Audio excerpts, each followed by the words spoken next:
If I were to tell you that in one particular country, tens of thousands of children were getting married in any given year, what country first springs to mind? I asked this question to a few people around the office, just to get a bit of a vibe. Afghanistan? India. Russia? Nigeria. Yeah, no, everyone who works here is an idiot. Hey! It's actually the United States. More than 200,000 children married in the US over the last 15 years. 207,468 to be exact. And that is without data from 7 states, including California. So let's break down that number. 87% were girls, the majority aged 16 or 17.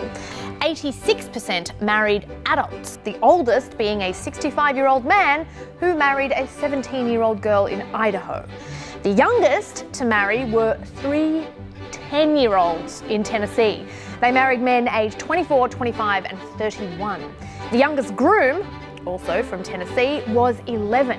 He married a 27-year-old woman. Now, you're probably thinking, Is this even legal? and the answer is yes. So now you might be thinking, How is this even legal? well, in 25 states, there's no legal minimum age for marriage. As in half of America, you can technically marry a 5-year-old. Now, there are barriers. Of course, you must have parental consent and or the approval of a judge.